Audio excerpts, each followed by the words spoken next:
Arya Penangsang atau Arya Cipang atau Cipang Kang adalah Raja Adipati Cipang yang memerintah pada pertengahan abad ke-15. Arya Penangsang adalah cucu pendiri Kerajaan Demak, yaitu Raden Patah. Dengan begitu, Arya Penangsang adalah cicit dari Prabu Brawijaya V, yaitu Raja Majapahit terakhir. Namun pemirsa, sebelum Anda melanjutkan menonton video ini, saya meminta dukungan Anda supaya channel saya ini lebih berkembang lagi dengan cara tekan tombol subscribe, dan jangan lupa untuk tinggalkan komentar Anda. Dan juga Anda bisa menonton video kami tentang urutan raja-raja kerajaan Singasari, raja perempuan Nusantara, misteri kecantikan Ken Dedes, kisah Islamisasi Majapahit, dan video lainnya yang bisa Anda cek di kolom deskripsi.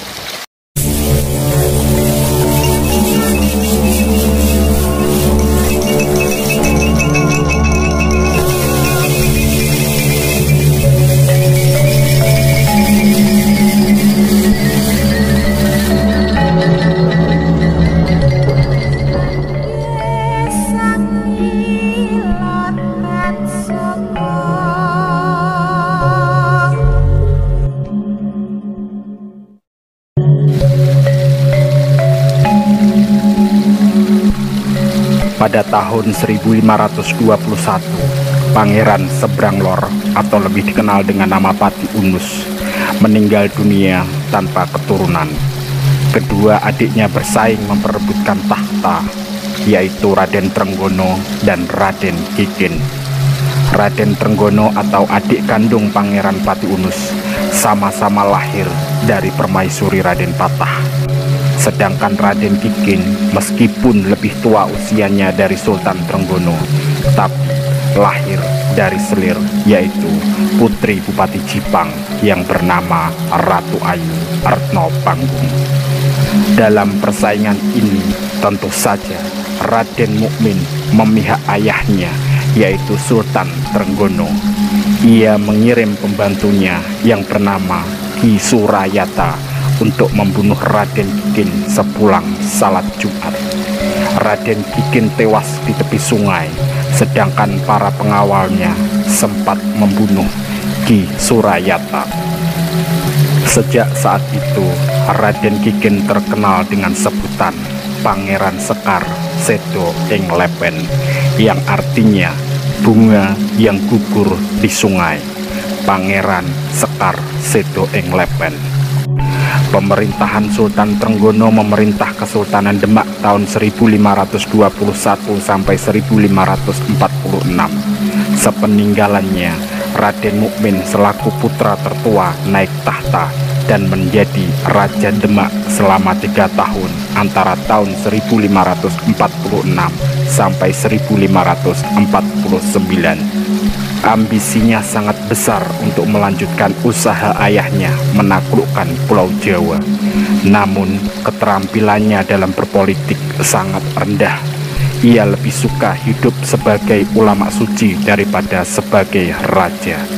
Pusat pemerintahan Raden Mukmin dipindahkan dari kota Bintoro menuju Bukit Prawoto. Oleh karena itu, Raden Mukmin pun terkenal dengan sebutan Sunan Prawoto. Pemerintahan Sunan Prawoto juga terdapat dalam catatan seorang Portugis bernama Manuel Pinto.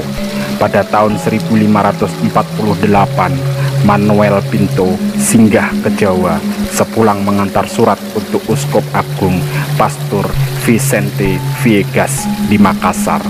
Ia sempat bertemu Sunan Prawoto dan mendengar rencananya untuk mengislamkan seluruh Jawa serta ingin berkuasa seperti Sultan Turki.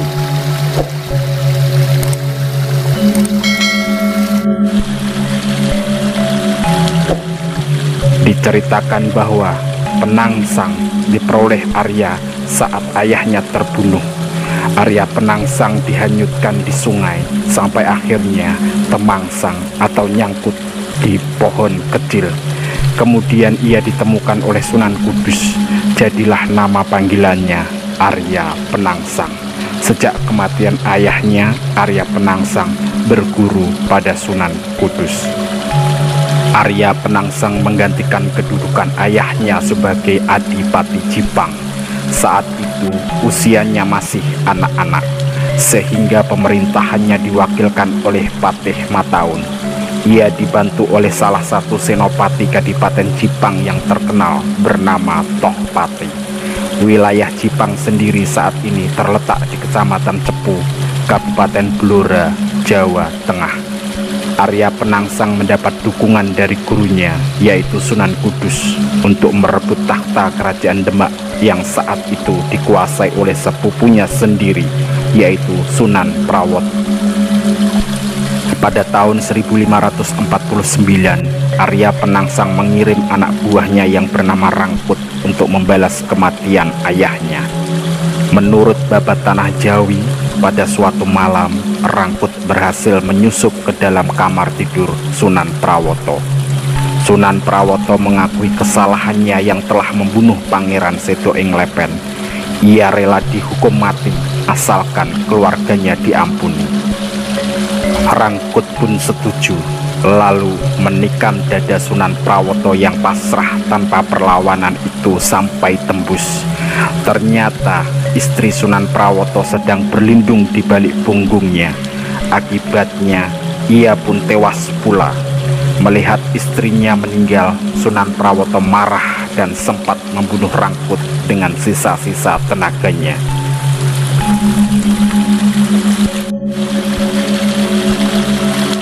Ratu Kalinyamat, adik Sunan Prawoto, menemukan bukti pembunuhan kakaknya. Ia bersama suaminya datang menemui Sunan Kudus untuk meminta keadilan. Namun jawaban Sunan Kudus bahwa Sunan Prawoto mati karena karma. Hal itu membuat Ratu Kalinyamat kecewa. Sepulang dari pertemuan dengan Sunan Kudus, Ratu Kalinyamat dan Sultan Hadirin pun kembali. Namun dalam perjalanan pulang, Arya Penangsang kembali mengirim utusan untuk membunuh Sultan Hadirin. Sultan Hadirin dan Ratu Kalinyamat dihadang oleh utusan Arya Penangsang. Akhirnya Sultan Hadirin terbunuh di depan Ratu Kalinyamat. Kematian saudara serta suami, yaitu Sunan Prawoto dan Sultan Hadirin, di tangan orang yang sama menumbuhkan amarah kesumat di hati Ratu Kalinyamat. Hal ini yang kemudian membuat Ratu Kalinyamat pergi bertapa di Gunung Donorjo. Dan Ratu Kalinyamat tak akan mengakhiri pertapaannya sebelum Arya Penangsang terbunuh. Sementara di lain waktu, dalam perjalanan pulang ke Pajang, rombongan Adipati Hadiwijaya alias Joko Tingkir singgah ke Gunung Donorjo, tempat Ratu Kalinyamat bertapa.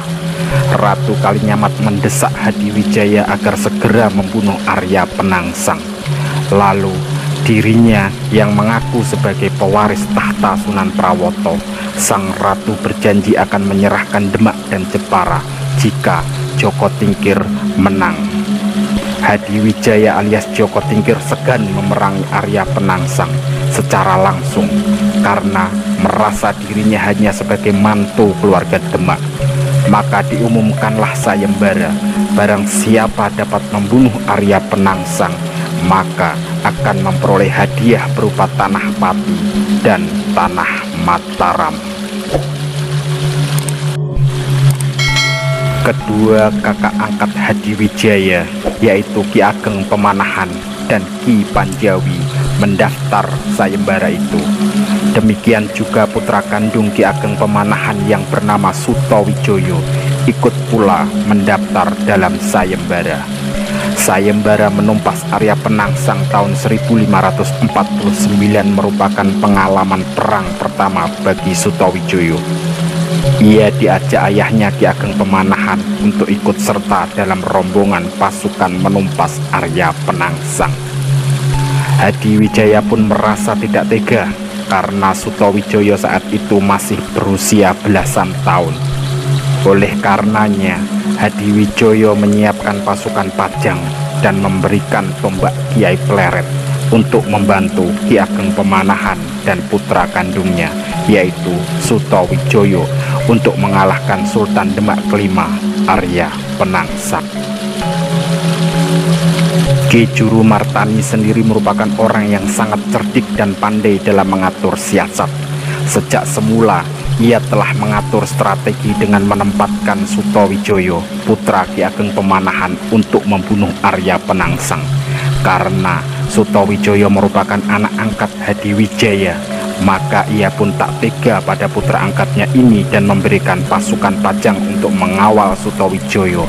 Sementara pasukan Ki Ageng Pemanahan dan Ki Panjawi yang terdiri atas gabungan orang Pajang dan Sela berangkat dan menunggu di sebelah barat Sungai Bengawan Sore.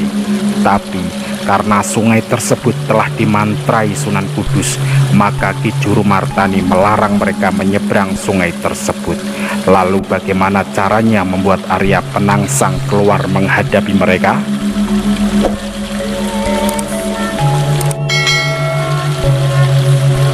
Ki Juru Martani pun menjalankan siasat cerdiknya. Ia menangkap tukang kuda Arya Penangsang yang tengah mencari rumput dan memotong telinga orang itu, lalu menempelinya dengan surat tantangan atas nama Hadiwijaya. Karena ia tahu Arya Penangsang hanya mau meladeni tantangan dari Hadiwijaya yang kesaktiannya dinilai setara dengan Arya Penangsang. Benar saja, demi melihat surat tantangan atas nama Hadiwijaya itu, Arya Penangsang pun langsung keluar menghadapi tantangan tersebut. Arya Penangsang naik kuda jantan bernama Gagak Rimang, serta keris di pinggangnya yang membuat Arya Penangsang layaknya ksatria Jawa yang gagah perkasa di zaman itu. Namun, karena ia ingat pesan gurunya yaitu Sunan Kudus untuk tak menyeberangi Sungai Bengawan Sore, maka ia pun hanya berteriak-teriak memanggil nama Hadiwijaya dari seberang sungai. Sungai Bengawan Sore tersebut telah dimantrai oleh Sunan Kudus. Barang siapa yang berperang dan melewati Sungai Bengawan Sore yang menyeberang pertama, maka dia akan kalah. Ki Juru Martani pun melancarkan siasat cerdiknya yang lain untuk membuat Arya Penangsang menyeberangi sungai. Maka ia pun memerintahkan Sutowijoyo mengendarai kuda betina yang sudah dipotong ekornya. Akibatnya, kuda jantan yang dinaiki oleh Arya Penangsang pun bisa melihat langsung alat vital kuda betina yang ditunggangi Sutowijoyo. Kuda jantan Arya Penangsang yang diberi nama Gagak Rimang ini pun menjadi liar dan tidak terkendali, sehingga membawa Arya Penangsang menyeberangi sungai mengejar kuda betina milik Sutowijoyo.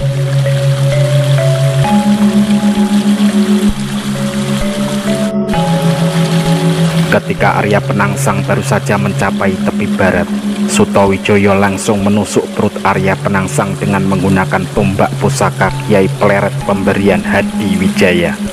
Perut Arya Penangsang robek dan ususnya terburai. Namun karena kesaktian yang dimiliki oleh Arya Penangsang, rupanya ia masih bisa bertahan. Ususnya itu disampirkan pada pangkal keris pusakanya. Arya Penangsang yang sudah terluka parah ini bahkan masih bisa menaklukkan musuhnya. Meski dalam keadaan sedemikian parahnya, namun Arya Penangsang ini masih bisa mencekik Sutowijoyo hingga membuatnya tak berdaya. Menyadari Sutowijoyo masih bukan merupakan tandingan kesaktian Arya Penangsang, maka Ki Juru Martani pun dengan cerdiknya menggiring Arya Penangsang menemui ajalnya akibat kearoganannya. Melihat Sutowijoyo sudah kepayahan dan hampir saja tewas di tangan Arya Penangsang, maka Ki Juru Martani pun meneriaki Arya Penangsang agar bertarung secara adil.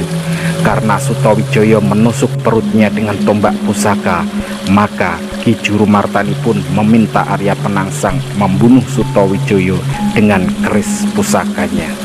Tanpa pikir panjang, Arya Penangsang pun menyetujui usul Ki Juru Martani ini dan langsung mencabut keris pusaka Kiai Setan Kober yang terselip di pinggangnya. Dia tak ingat bahwa ususnya yang terburai tersampir di keris pusaka itu. Akibatnya, saat ia menarik keris pusakanya, maka ususnya yang tersampir di pangkal keris Kiai Setan Kober itu terpotong, sehingga Arya Penangsang pun tersungkur jatuh dan menemui ajal. Namun Ki Jurumartani yang cerdik ini lalu menyusun laporan palsu bahwa Arya Penangsang tewas dikeroyok oleh Ki Ageng Pemanahan dan Ki Panjawi. Karena apabila Hadiwijaya tahu kalau pembunuh sebenarnya adalah Sutowijoyo, tentu ia akan lupa memberi hadiah tanah Mataram dan Pati seperti janjinya, karena Sutowijoyo adalah anak angkat dari Joko Tingkir. Setelah Arya Penangsang tewas, maka dendam Ratu Kalinyamat atas kematian suami dan kakaknya pun terbalaskan. Ki Jurumertani yang merupakan penasehat dari Sutowijoyo terkesan menyaksikan betapa gagahnya Arya Penangsang, meskipun akhirnya harus tewas mengenaskan akibat usus yang terburai ketika sedang disangkutkan pada sarung kerisnya. Lalu ia memerintahkan agar anak laki-lakinya saat sudah menikah kelak agar meniru gaya Arya Penangsang yang tampak kesatria, gagah dengan kerisnya, namun menggantikan burayan usus dengan rangkaian bunga melati. Dengan begitu, maka sang pengantin pria Jawa akan tampak lebih gagah, dan tradisi tersebut hingga saat ini masih tetap digunakan, terutama oleh masyarakat